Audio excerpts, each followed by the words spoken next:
The Midlands Air Festival is one of our favourite events on the UK airshow circuit, and 2022 proved no exception. For a second consecutive year, the show was headlined by the Red Arrows, as part of a strong contribution from the Royal Air Force that also included the Tutor, Falcons and Battle of Britain Memorial Flight. Classic jets were a sub-theme of the show, with a two-ship Strikemaster display, and the first public air display by Vampire WZ507 for almost 8 years.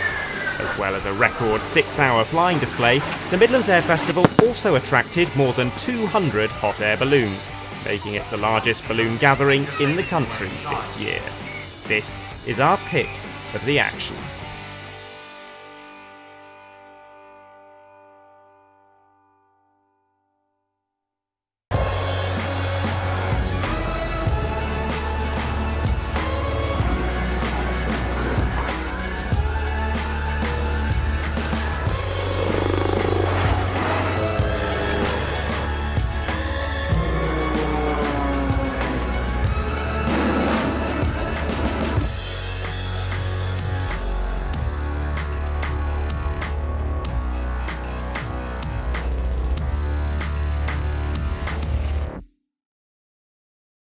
Well, hello and welcome to the Midlands Air Festival 2022 here at Ragley Hall, where the action is just about to get underway on day one. In fact, it's already started. You might be able to hear some remote control model aircraft going on behind me. As usual, we've got everything through from big household names to some quirky acts, some Midlands Air Festival favourites, and some aircraft that we really haven't seen out on the circuit very much in the last few years, the likes of the Bronco behind me and the Vampire T.11, all in this lovely setting. You can see the spectators behind me up on the hill with the hall itself behind them, this natural amphitheatre that the gardens of Ragley Hall creates. I can't wait to get into the action and show you over the next hour or so why this is one of my favourite air shows in the UK, and I hope that you enjoy it. So let's get straight into the first of the flying displays, and we'll take a look at this year's offering from the Red Arrows. Ladies and gentlemen, get your cameras ready for a loud and colourful arrival from the Royal Air Force aerobatic team, the Red Arrows!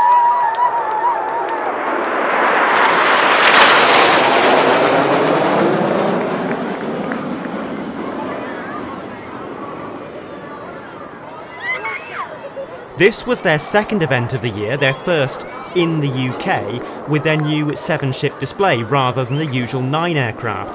Their first show was in Le Touquet in France 1 week prior, and as the season goes on, they're scheduled to perform a total of 65 displays, making it their busiest year since 2018.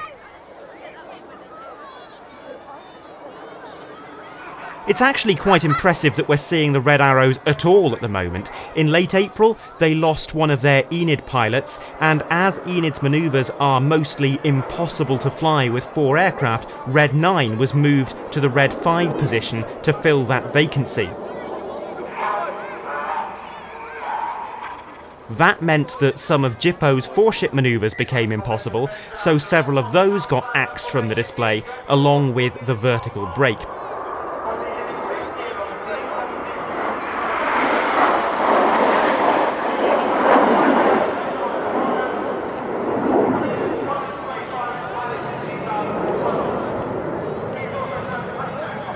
But after a month of retraining on this new 8-ship routine, they lost a second Enid pilot, and Red 8 was moved to the Red 4 slot to fill that gap.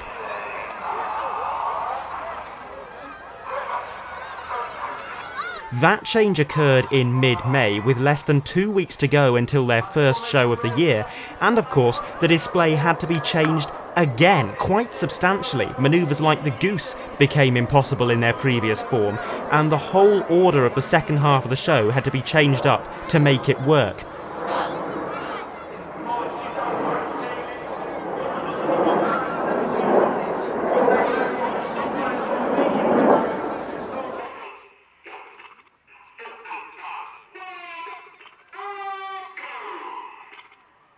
They actually had only 9 or 10 days to re-choreograph the show and get it up to display standard before the RAF top brass jetted in to evaluate the team for PDA. So the fact they were able to do that is deeply impressive.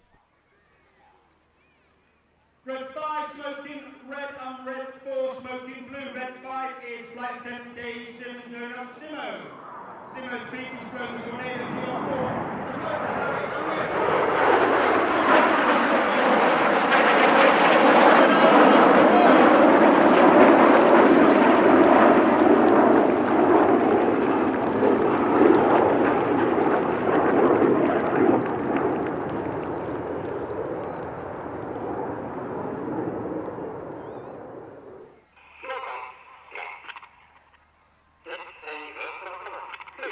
That being said, the display is shorter than usual, it has fewer formation changes, and there are some pretty long gaps between some of the manoeuvres. Extenuating circumstances, of course, but let's just say it's not quite up to the standards that we're used to seeing, and we'll leave it at that.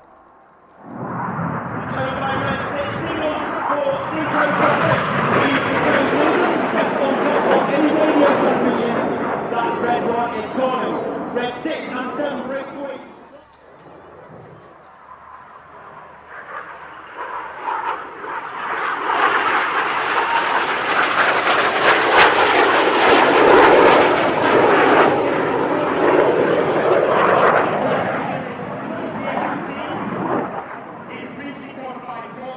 Slightly hidden by the trees as Reds 2 and 3 perform a series of double rolls around Reds 4 and 5 smoking red. Reds 4 and 5 will then smoke blue. Rolling outside 2 and 3, one of the hardest manoeuvres to master for the new pilots. This is rollback.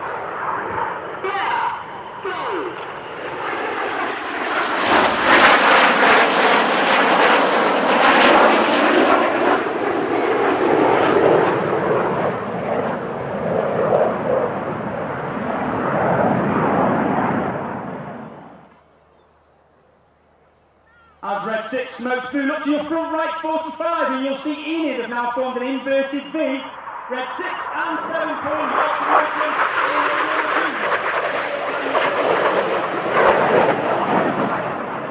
Of course, adversity is a great catalyst for innovation though. Here is the double goose, not seen since 2017 and added to this year's display only a couple of weeks ago.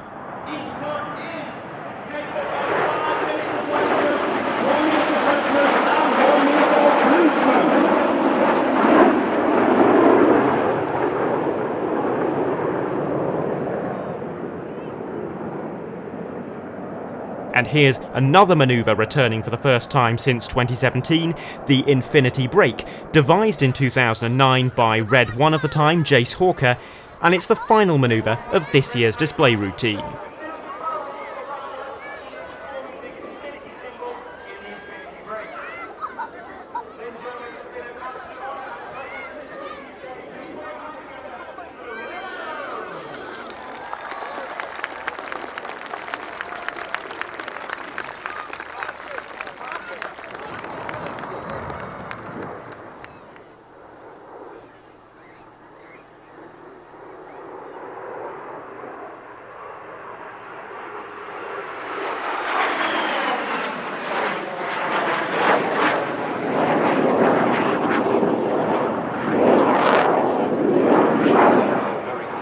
The Midlands Air Festival had a bit of a classic jet theme this year, and while not quite everything came to fruition, we still enjoyed 2 classic jet items in the flying display. Well, 3 if you count the red arrows, although I suggest you'd have to be a little cynical to do so. You wouldn't be entirely wrong though, because the Hawk T1 first flew in 1974, and this aircraft type, the Strikemaster, which definitely qualifies as a classic jet, is only 7 years older.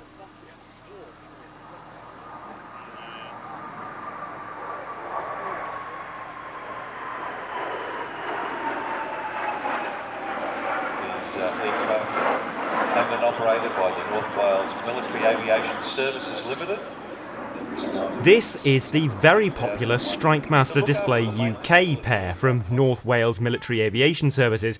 It's the first time I can remember seeing this display without Mark Petrie at the helm. Ollie Suckling is joined on this occasion by Chris Heames, who had a very busy day on the Friday especially. A pairs Strikemaster display at the Midlands Air Festival, then a solo Strikemaster display at the English Riviera Airshow, before jumping into a Vans RV8 and displaying here at Ragley Hall for a second time, but on that occasion as part of Team Raven.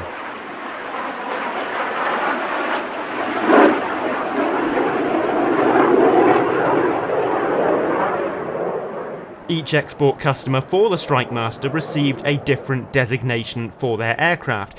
This display comprises a Mark 80A, which denotes that it served with the Air Force of Saudi Arabia, and a Mark 82A. Those examples come from the Royal Air Force of Oman.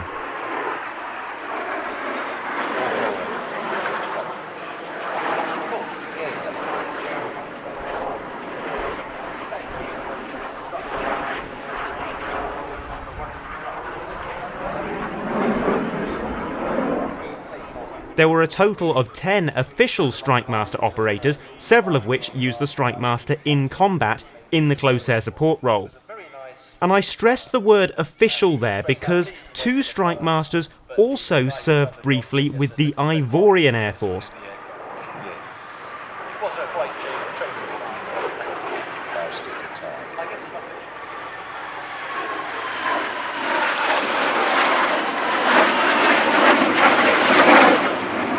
That was a pair of ex-Kenyan jets operating on the UK airshow circuit as civilian aircraft, which got smuggled out of the country and turned up in the Ivory Coast in the midst of their 2004 civil war. They were destined for use in the training and reconnaissance roles, having been disarmed when they were sold onto the civilian market, although it's not really clear whether they were ever used.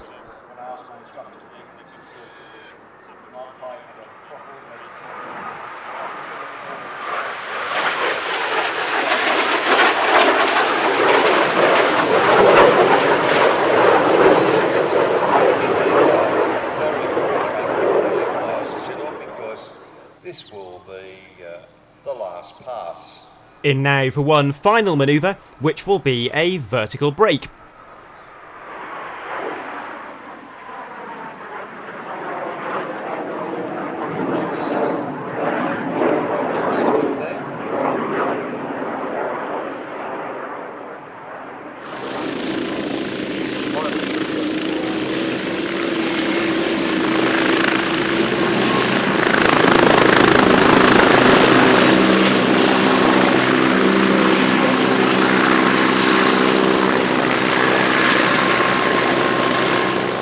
An aircraft of comparable era is the Westland Wasp, and it's a very fitting addition to the flying programme, this year being the 40th anniversary of the Falklands War. Most Wasps that served in the Falklands were an all-over dark green scheme, but this rather bright camouflage pattern is in fact accurate, as it depicts XS527 of HMS Endurance, which participated in the raid on the Argentine submarine Santa Fe off the coast of South Georgia on the 25th of April 1982. It was the first naval loss of the conflict and the first submarine to be successfully attacked by airborne forces since the Second World War.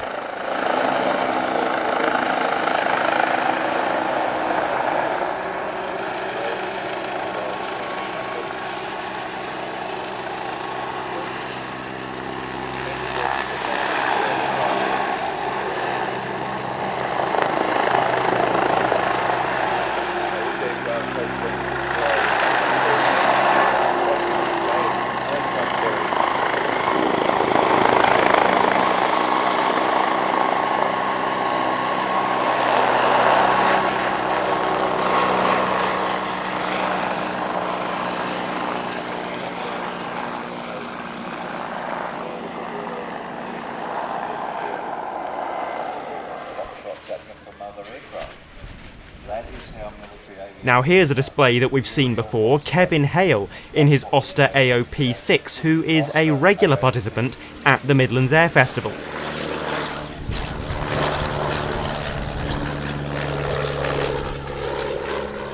Although I don't ever recall seeing him display with quite so much gusto. Really a very enjoyable performance indeed, and one of the few acts of the day that was helped rather than hindered by the high winds that battered the show site on the Saturday. 13 squadrons of it in service, obviously. You can see the drift angle there quite markedly on this straight approach. It's been from left to right by our wing here. So, as we mentioned, the Oster AP6 was an upgraded version of the already very successful Taylorcraft Oster platform, which served with distinction in the aerial observation post role during the Second World War. It was a contemporary of the likes of the Piper Cub and Fieseler Storr. Like most aircraft in a similar role, it has exceptional low-speed characteristics, helped in part by the large flaps that you may be able to see in some of these shots. This gives it a landing speed of just 28 knots, and on this slow pass, flying into a pretty stiff headwind, it looks like it's barely moving. This slow flying can also aid the aircraft coming into landing very, very restricted and stretched.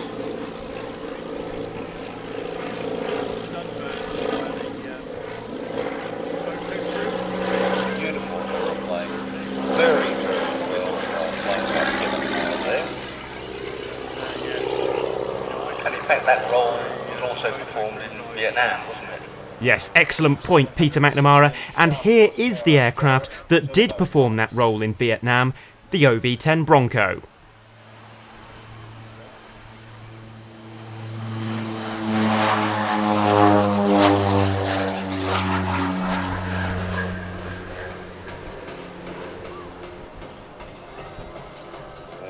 Four 7.62 machine guns, and it could also carry on wing hard points various.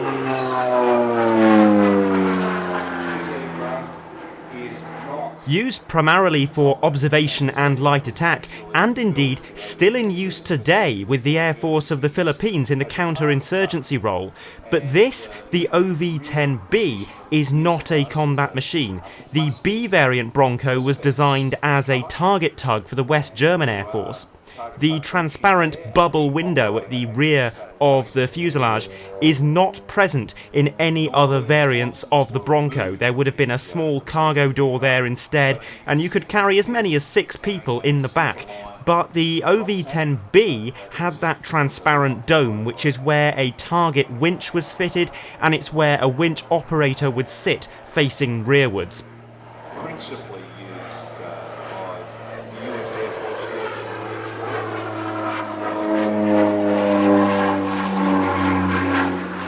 The aircraft could take off from Now some simulated strafing runs, more reminiscent of the combat versions of the Bronco. up there. One in particular I can talk about.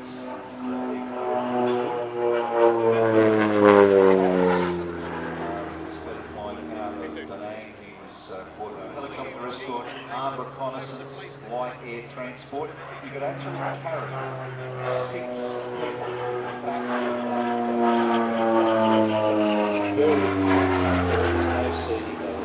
Germany replaced the Bronco in 1990 with the Pilatus PC-9, and the Bronco demo team owns 2 of these ex-German aircraft, which they display with great aplomb. They also operate a short Skyvan as a support aircraft and as a display aircraft in its own right. As a one-off for this event, the team has applied special Platinum Jubilee decals to the tail and upper surface of the wings. This event, of course, took place over the Jubilee long weekend.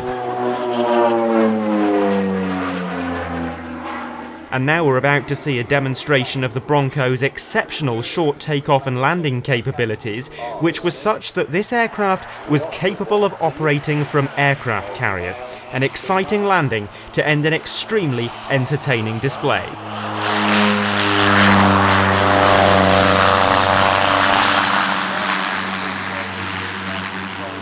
We're going to look at a selection of Royal Air Force training aircraft now, both old ones and new ones, and we'll start with the two Grob 109Bs of father and son team airborne pyrotechnics, comprising Tim and Tom Dews.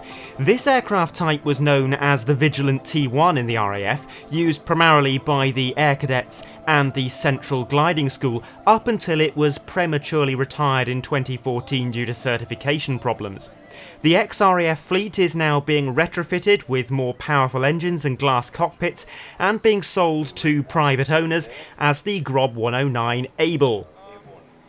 You can see the white centerline smoke created in the conventional airshow manner by injecting smoke oil into the hot engine exhaust, but that lovely wingtip smoke is standing out very nicely as well. Now those are pyrotechnic smoke effects. Enola Gay, I would imagine, that brand is particularly popular and effective.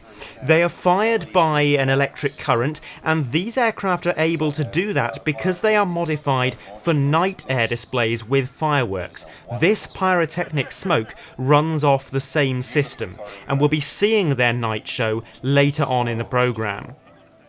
So, red, white and blue for the Platinum Jubilee, but now the national colours of Ukraine, a very touching display of solidarity that drew a rousing standing ovation in the crowd. They're just visible.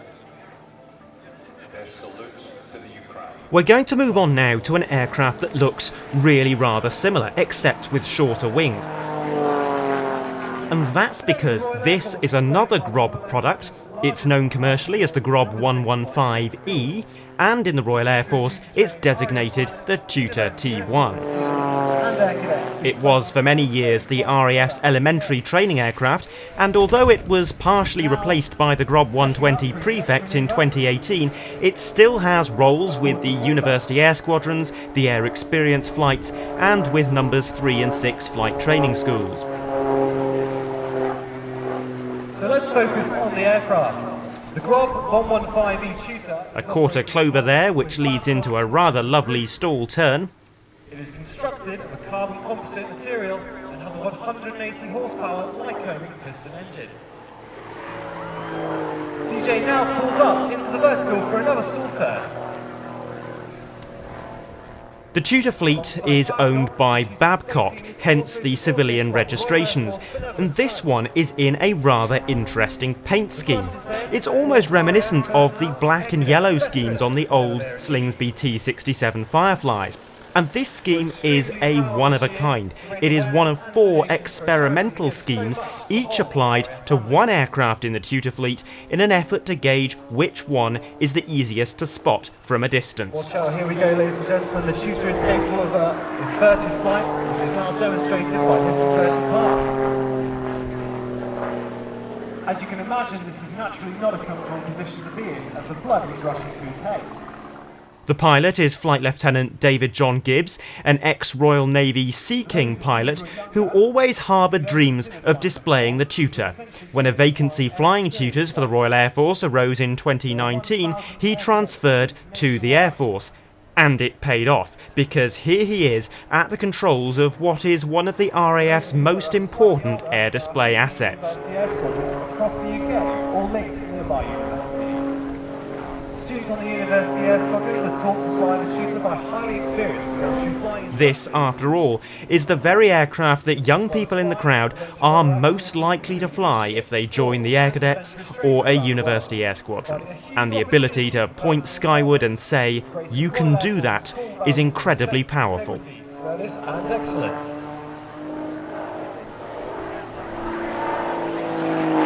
I would like to take this moment to say a big thank you to the RAF Benevolent Fund and Babcock for their generous support this season, providing the aircraft and much of the merchandise we are giving out at our stand and throughout the season.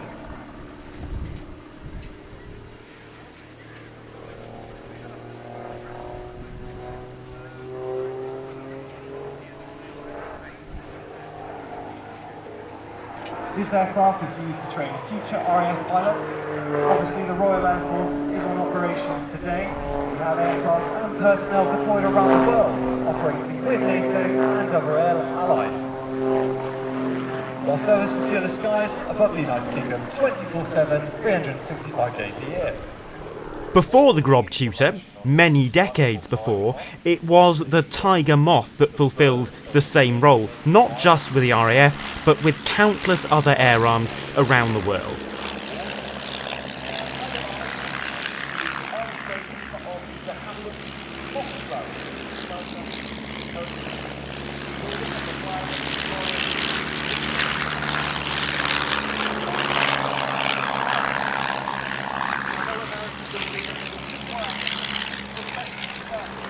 Here are 9 of them, making up what is the only 9-ship aerobatic team in the UK this year, Tiger 9.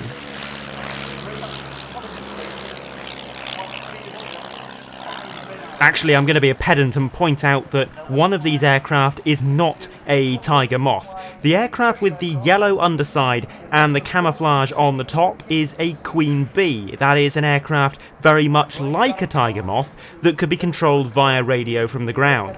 It looks at a glance to be very similar to the Tiger Moth, and yes, it does use Tiger Moth wings, but the fuselage actually bears more similarity to the DH-60 Moth. And if you were to see it close up, you'd notice there are no controls in the front cockpit.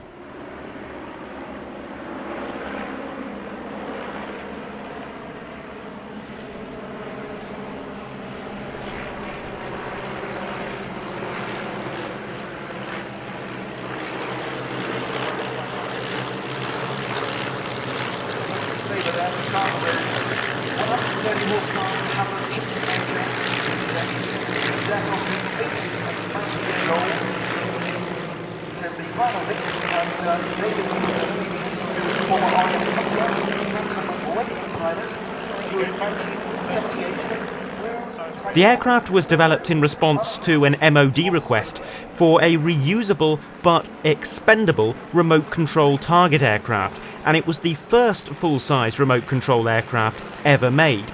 Given this aircraft's primary purpose was to get shot down, perhaps it shouldn't be a surprise that only 3 have survived, and this is the only one still airworthy. The Queen Bee has actually had an interesting effect on the English language. Consider this. Drones, a male bee who never leaves the hive, are bigger and heavier than worker bees. The Queen Bee was heavier than a Tiger Moth. It also had the word bee in its name, so it wasn't really a huge leap to nickname the Queen Bee the drone. And neither, therefore, was it a huge leap in the fullness of time to start referring to other pilotless aircraft by the same nickname.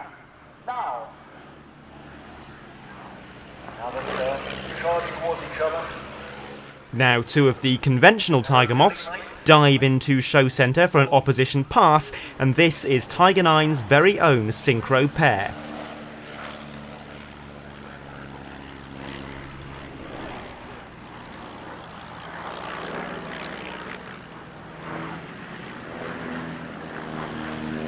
Cast your eyes up. Above the trees, the main pack.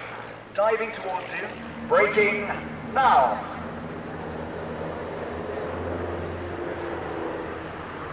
There's David's sister, the man who flew for Australia, bringing up the rear with a half-Jubilee.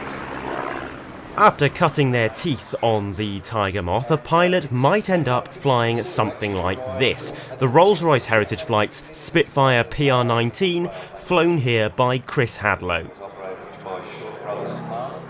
Its job to check the weather.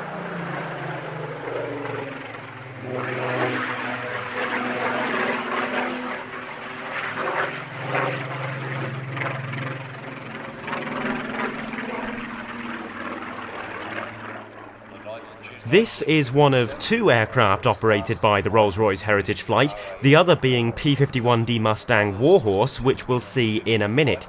This is an aircraft that, in a way, shouldn't have existed. The order from the Air Ministry had been for the Supermarine Spiteful, a proposed successor to the Spitfire.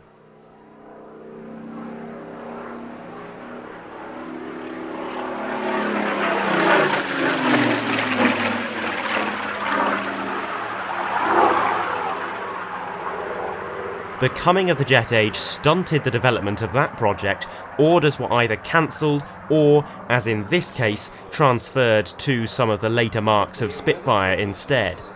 This one was delivered to the Central Photographic Reconnaissance Unit in January 1945 and served with 16 Squadron from Melsbrook and later Eindhoven. From there it flew reconnaissance missions deep over occupied Europe, recording targeting information and weather data ahead of bombing raids.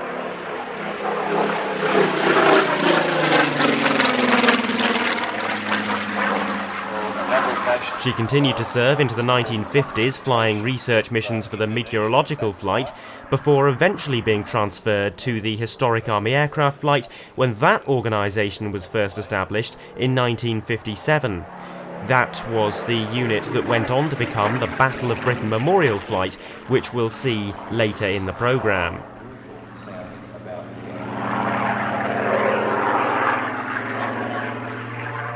She was briefly brought back on charge in 1963 for what we would now probably call aggressor duties with English Electric Lightnings ahead of a potential engagement between RAF units based in Singapore and the Indonesian Air Force, which flew P51 Mustangs at that point.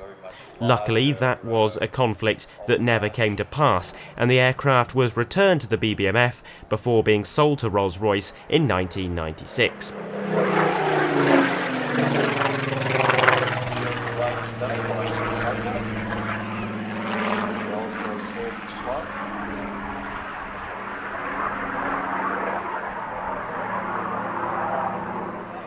Here is the flight's second warbird, the Mustang, flown by Alistair Williams.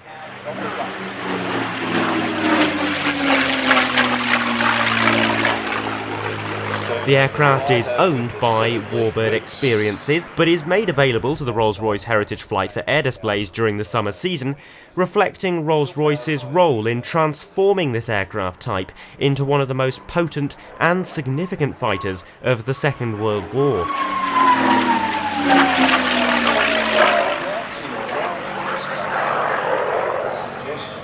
We're all familiar, of course, with the story of how the original Mustang was fitted with an Allison engine and was perfectly capable as a fighter aircraft, but the original purchasing order had called for a long-range, high-altitude escort fighter, and that is where the Allison let the Mustang down. Allison's own programme to develop an engine that worked better at high altitude suffered from a lack of funding, and so in late 1942 Rolls-Royce experimented with fitting a Merlin 61.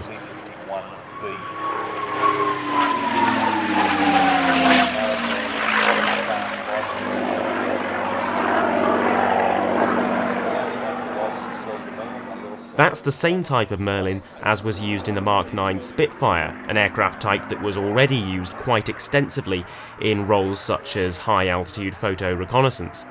And so the P51B Mustang was born, and the rest is history. The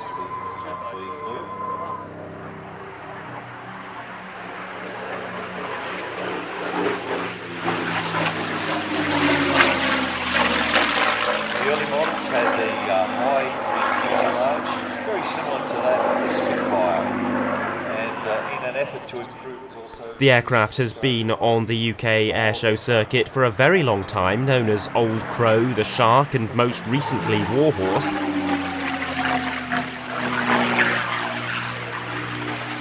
that whistle that you just heard, there are two schools of thought about that. One says that it's the noise produced when the wind goes over the gun. It was painted in the latter colour scheme in 2020, and the scheme depicts the aircraft flown by Colonel Don Blakesley, a combat ace who flew more missions against the Luftwaffe than any other American pilot in the Second World War. The Packard model particularly does have a whistle about it.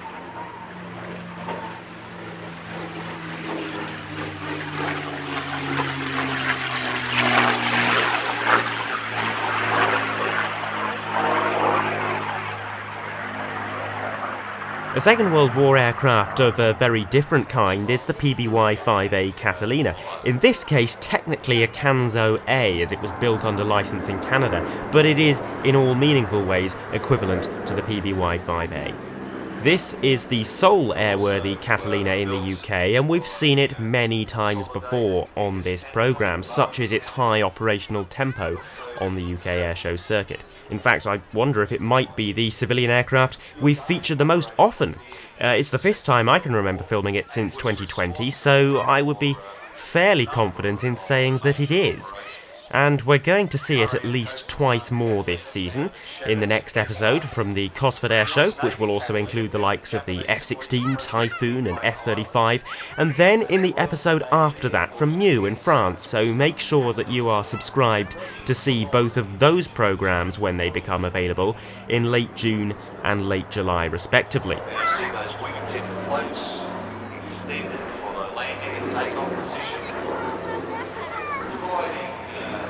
Perhaps we'll talk a little bit more about the Catalina in one of those, but for now, on to our next item, which is B-17G Flying Fortress Sally B.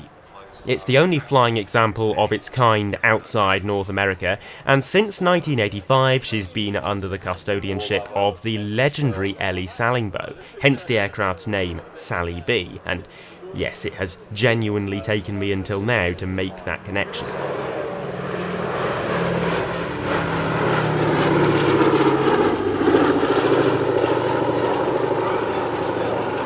She flies as a tribute to all US Army Air Force aircrew who lost their lives in the European theatre, but particularly those of the 8th Air Force. And each Memorial Day, she flies over the American Military Cemetery in Mattingly, so often the aircraft's first major commitment of the season.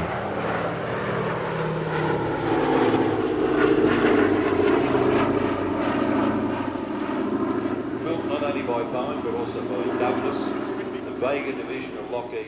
The B-17 has a relatively small bomb bay, much smaller than that of the Lancaster, which we'll see in a moment, but it was a more rugged aircraft with better survivability and better defensive armaments as well, hence the name Flying Fortress.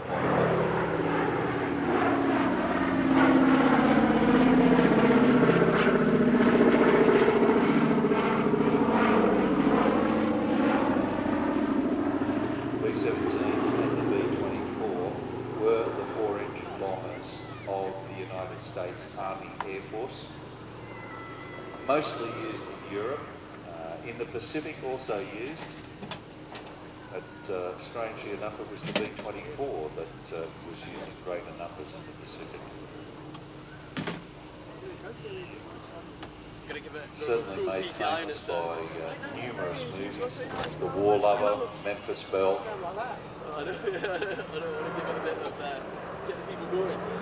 Again, only B-17 flying on this side.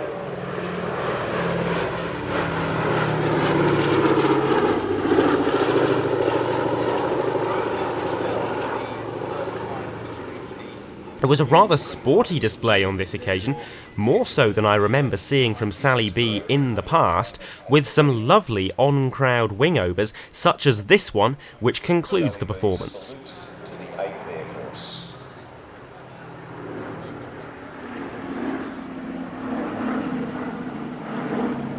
Put your hands together, ladies and gentlemen, for P5A, Ellie Sallingbow and the Sally B B-17. And now, what a sight for sore eyes this is. A 3-ship formation arrival from the Battle of Britain Memorial Flight.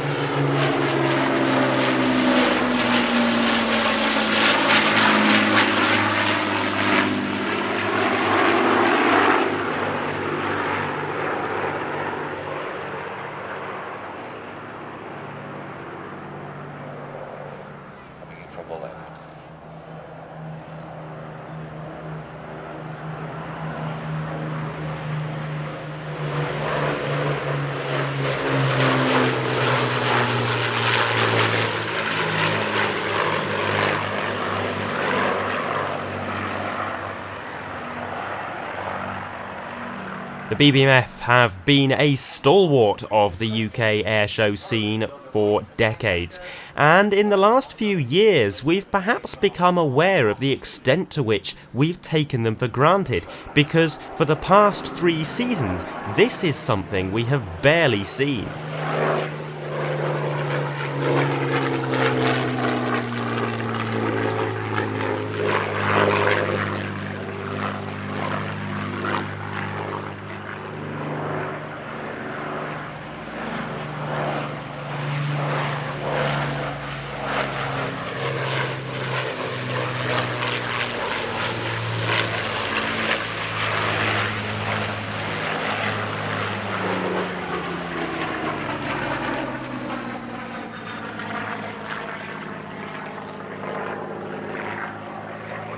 The accompanying Spitfire Mark II and Hurricane Mark II will now perform solo displays of their own before the return of the Lancaster at the end of the performance.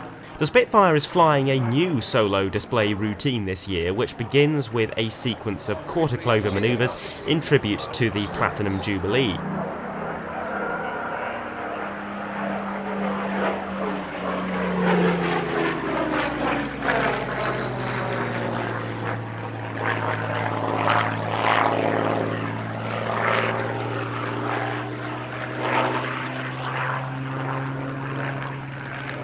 Of course, it's still very much in the BBMF style though, with nothing in the way of topside passes. It's something of a running joke that the BBMF don't like to show off the upper surfaces of their aircraft, although it is a joke which is very much grounded in reality.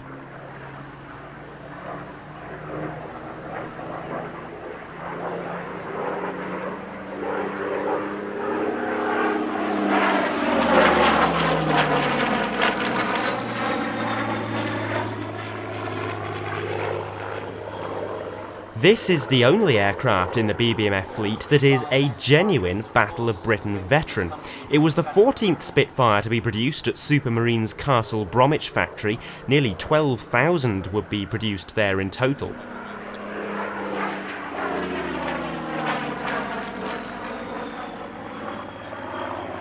It first flew in August 1940. She's quite possibly the most original Spitfire still flying. And then there is the Hurricane Mark II, another World War II veteran, but this time flying coastal defence missions and shipping protection in the east of Scotland.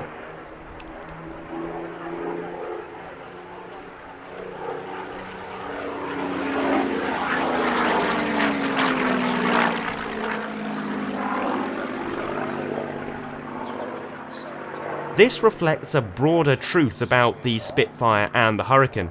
Both were hugely important aircraft without doubt, and yes, Hurricanes did score more victories in the Battle of Britain, but that was in part because the Spitfire was the RAF's premier air defence fighter. The Hurricane's operations, meanwhile, were oriented more towards softer targets, such as bombers.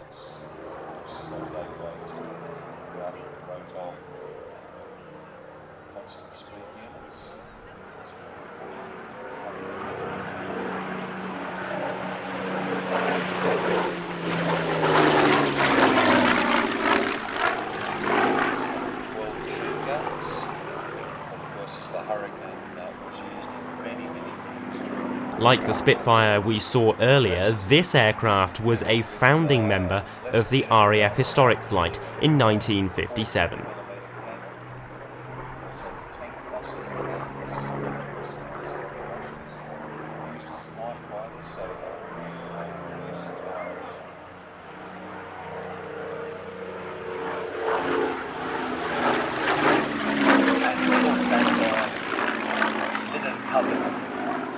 Design of the earlier models meant that the aircraft could be very easily repaired after being hit.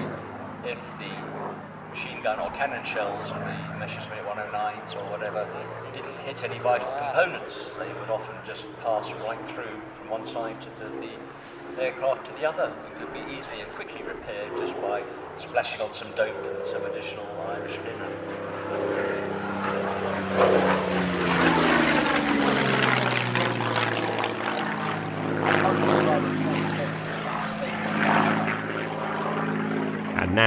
the Lancaster, acquired by the BBMF in 1973.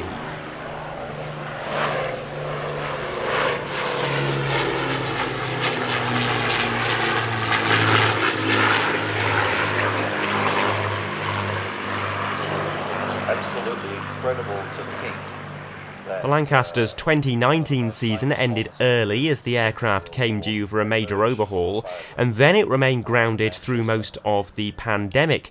It had been due to return for at least some of the 2021 season, but due to delays to that maintenance schedule, it managed to participate in only one public event that year, which was the Best of 2021 Flying Day at Duxford. This is her first show of 2022 ahead of what we hope is a full display season.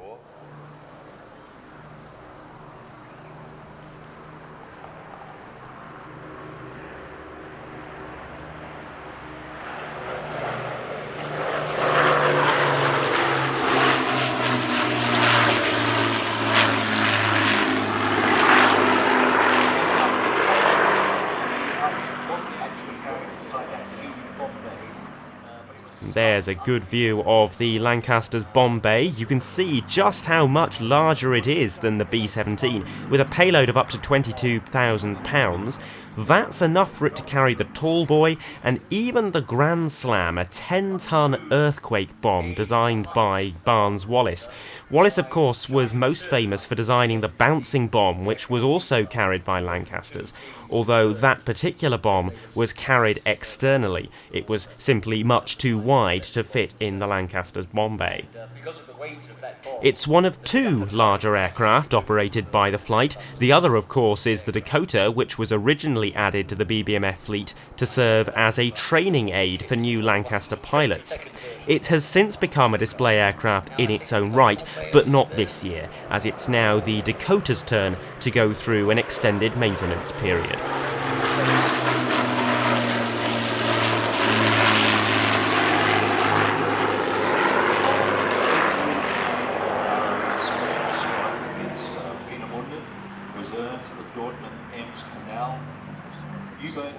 Now a dirty pass by the Lancaster, and following that the two fighters will fly through to complete the display.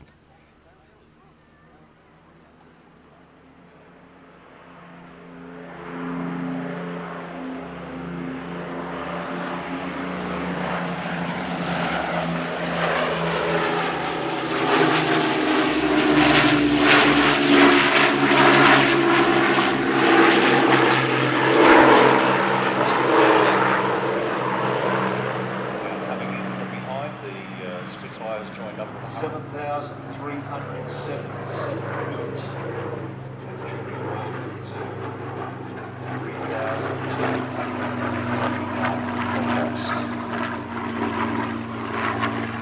Now it's time for something extremely special. Vampire T.11 WZ507 from the Vampire Preservation Group at Coventry, making its first flying display appearance since 2014.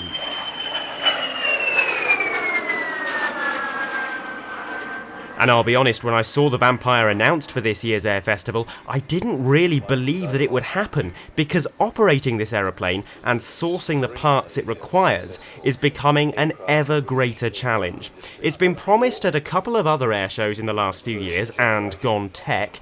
I went to visit the group over the winter to see them fly at Coventry, and it went tech on that occasion too. Rather than the axial flow used by the Germans.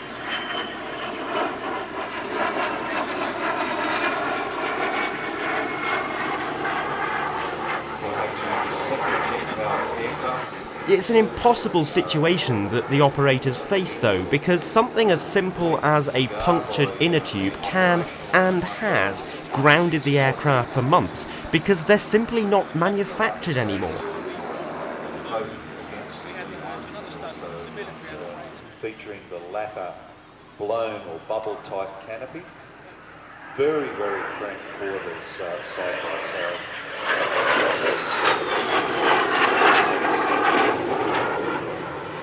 It's a case of pillaging parts from museums and collectors and other operators, and that supply of parts is running out.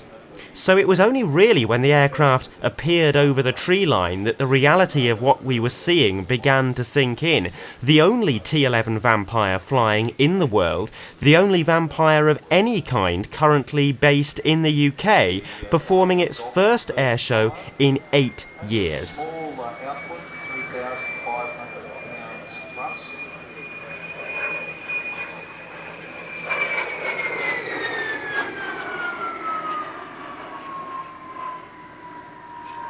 And it must be said, doing so with great style, because my assumption was that even if the aircraft did make it, we'd get a few simple flypasts and then it would be off. But no, a very enjoyable display indeed, full of photographer-pleasing topside passes and even a couple of barrel rolls. Certainly not with this two-seat variant. The two-seat trainer variant could also carry either 2 or 4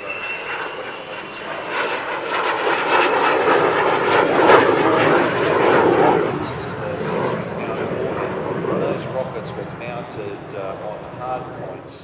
And what a great sound that is, the whistling wheelbarrow, as the Vampire was apparently called. And you can both see and hear why it has that name.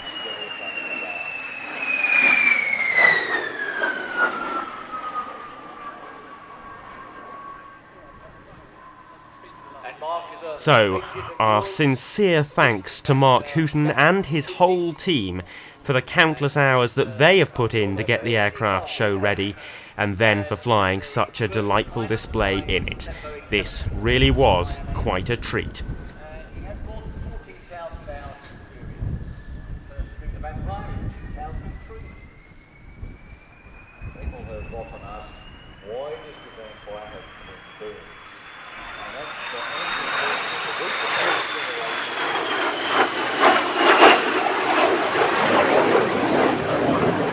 They were relatively inefficient. The longer the jet pipe, that pipe that took the hot gas axial flow, which is the main turbojet you'll see now.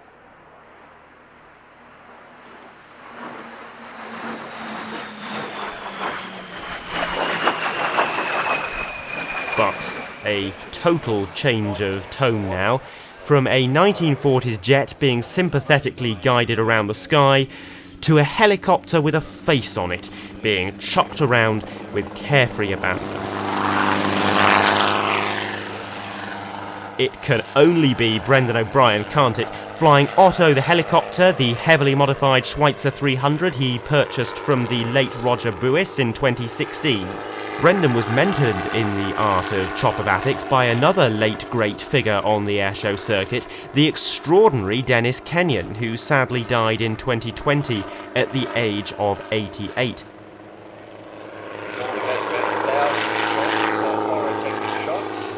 But he continued displaying helicopters up until the age of 85, a life well lived, that's for certain, and a legacy that is being very capably upheld.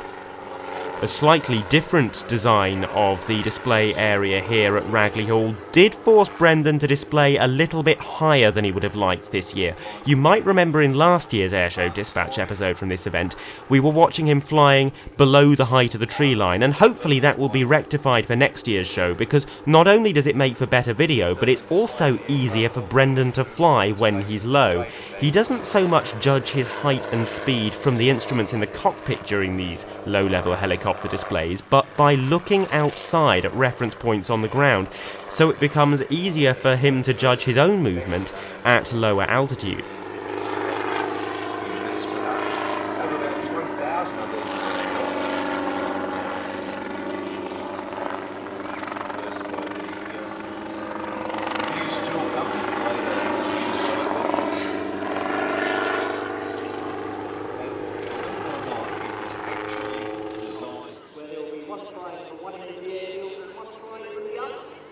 Another great barnstorming favourite is the Turbulent Team, and this is another team that we've seen before quite a few times, but we'll take a quick look at the three main elements of their act, and this is the first, limbo flying.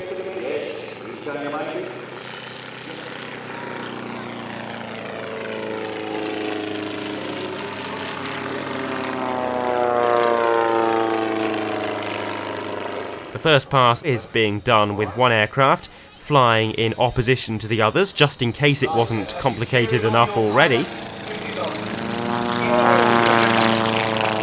within just a few feet of each other, both getting through successfully. And then after that there is balloon popping and finally flower bombing. Oh yes, he got it from 2.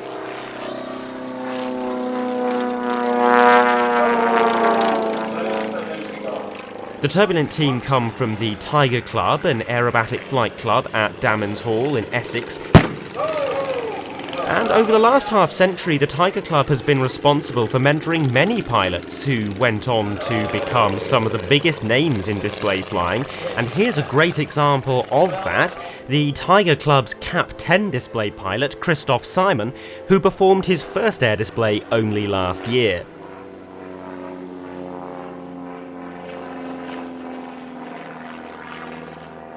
It is a wonderful display sequence, very sophisticated and thoughtfully choreographed by any standards, but especially when you consider this is only his second season. It's a slightly different display to the one we saw last year.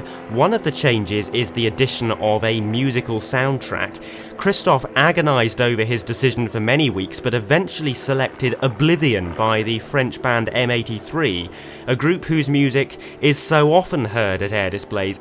I can't play it, sadly, for copyright reasons, and that's a shame because it is a very atmospheric, powerful track and it fits the display extremely well. There are some new manoeuvres this year too, not least this very dramatic quarter roll in the vertical, followed by a -G pushover.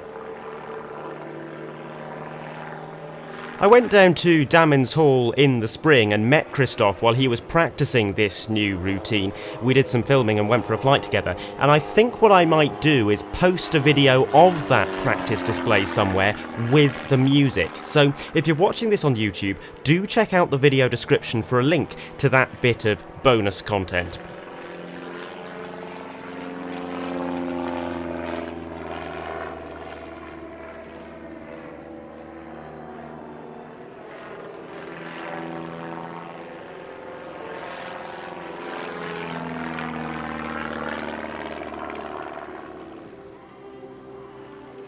For all the faults that our Civil Aviation Authority has, they have recently introduced a wonderful scheme called Tyro Display Authorisations to help enable new pilots to join the industry. And what that means is that airshow organisers get a small financial incentive to book Tyro pilots, that is, pilots who have been displaying for less than 2 years and have flown fewer than 8 displays. And I'm very pleased to say that Thursday at the Midlands Air Festival was Christoph's final display as a Tyro pilot. He now holds a fully fledged display authorisation, and a week or so after the Midlands Air Festival he began training on the T6 Harvard. So maybe we'll see him displaying warbirds in years to come, you never know. That's the Jubilee Pits. Registration GOK, Golf, Oscar Kilo, Alpha Yankee. And yes, my involvement with Pits Special was when I joined the whole aerobatic team as their commentator. And this aircraft has actually been in While Christoph may have just lost his status as a Tyro pilot, we have here someone who is still very much in that category, because this was his first ever airshow. And it's something that aerobatic pilots will graduate onto because it can be... It's Ian Smith in his Pits S01E in a very patriotic colour scheme, which is perhaps why he calls this aircraft the Jubilee Pits. It wasn't always painted like this though, as it was previously part of the Rothmans aerobatic team, and it was owned at one point by Brendan O'Brien as well, so a very long history on the airshow circuit. It's based at Cotswold Airport, formerly known as Kemble Airfield, where Ian is a Flight Information Service Officer.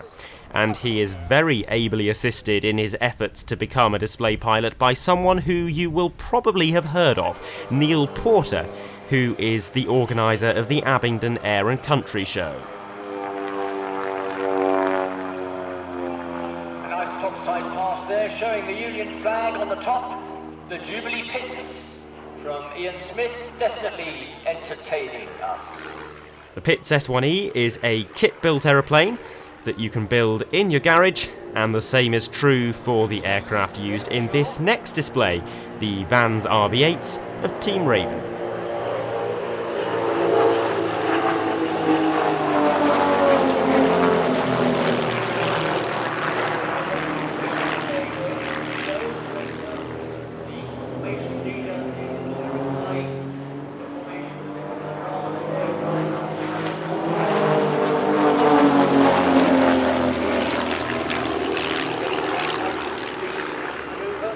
This is the debut of Team Raven's brand new 6-ship display routine. The team was formed in 2014 and has mostly flown as a 5-ship act, although they did briefly perform as a 6-ship in 2016 and 2017.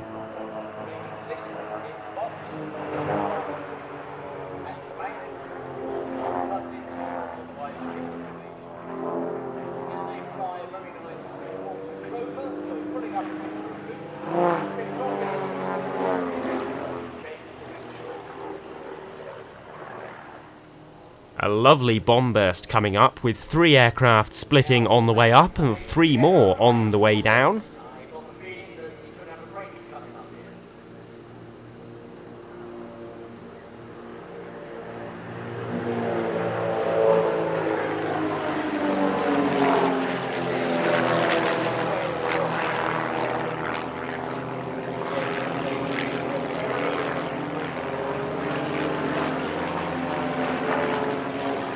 This takes us into the main part of the display, with 2 groups of 3 aircraft taking turns to enter the box.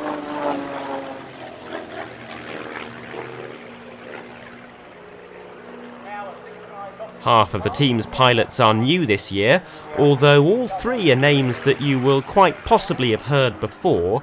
2 pilots have been training with the team through the winter and the spring: Pete Wells, who previously led the Twister duo, and Russ Eatwell, a former Sea Harrier display pilot. Then, just a few weeks before the season began, unfortunately one of the existing pilots had to leave. So Chris Heems, yes, the same Chris Heems who we saw displaying the Strikemaster earlier, was drafted in at very short notice to fill that position. Now we have an opposition break.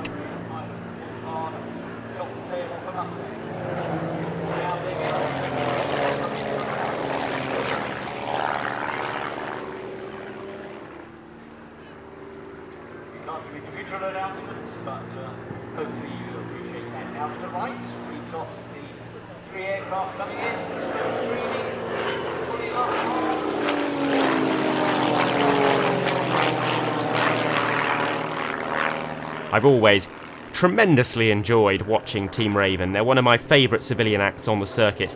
Nobody will mind me pointing out that this display will possibly gain a bit of polish as the season goes on, but the choreography is, as usual, absolutely superb. There is something happening all of the time. A classic Team Raven manoeuvre now from the left, the Twizzles.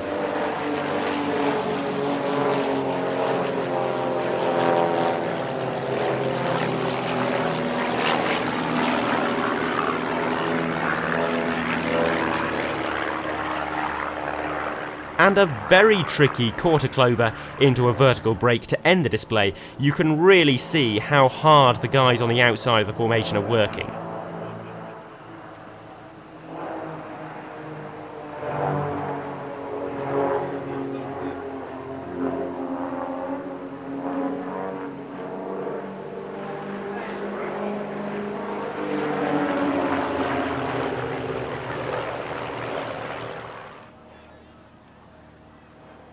And there they go, ladies and gentlemen, the 2022 Royal Air Force Falcons Parachute Display Team.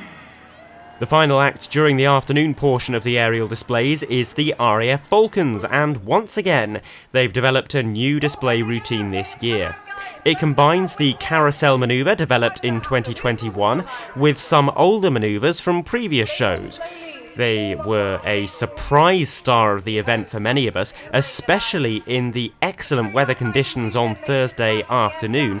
Sadly, this video is from the Saturday, when they were limited by low cloud and had to cut the carousel from the performance, although you can see that carousel manoeuvre in the next episode of Airshow Dispatches from the Cosford Airshow, which will be posted just a few days after this one.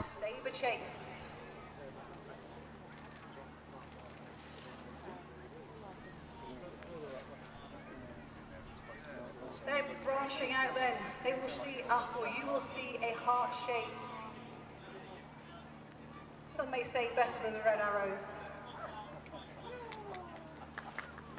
New for 2022 is a spectacular formation landing, and then their salute will be taken by Harry Garthwaite, a Second World War pilot who flew Spitfires on meteorological missions over occupied Europe, and who was celebrating his 102nd birthday.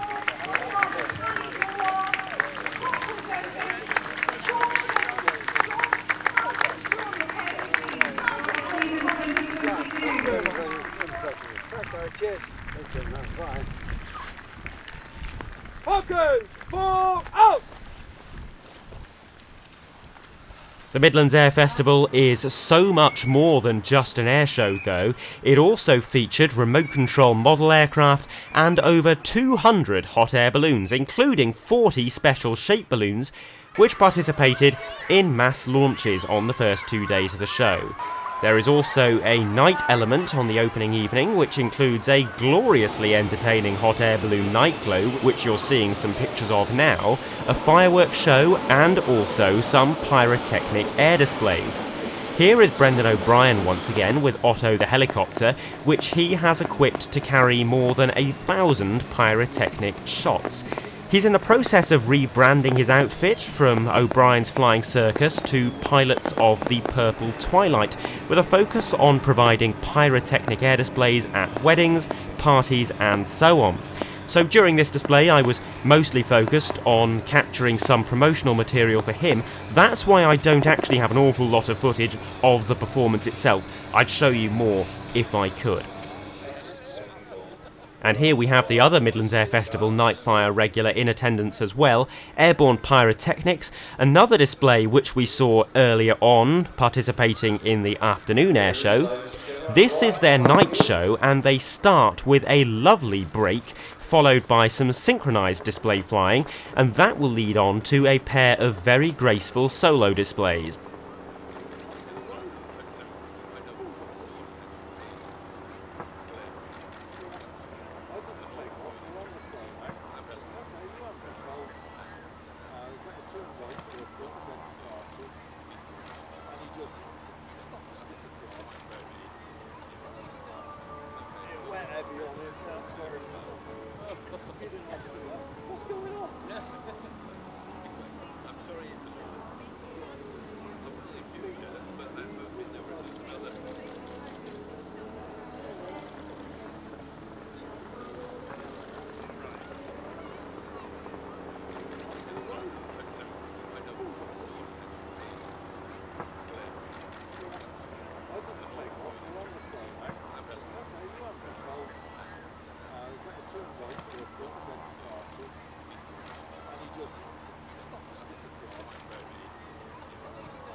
And perhaps a little bit too much pyro went off during those solos, because there's only one gerb running on what would normally be a fairly extravagant final pass. Ladies and gentlemen, give your phones out. Wave your phones out and put the lights on. Wave your phones, everybody. They can see you up there. Give them a round of applause, give them a wave. Get the phones out. Look at that, fantastic. Everybody, get your phones out.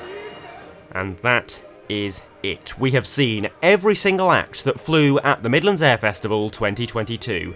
I am very grateful to the organisers for hosting us once again and trusting us to provide the official video coverage of the event. Right, phones, everybody, right now, they can look it right at you. They are going to be absolutely stoked to see all those phones going. Wonderful. We will most certainly return next year, and I hope many of you will be tempted to join me at what is without doubt one of the most unique aviation events on the European circuit. Next time we are at a military air show for the first time in years. We've got a great episode coming up from the Royal Air Force Cosford Air Show very soon indeed. But until then, thank you very much for joining me. From me, Adam Landau, it's goodbye for now.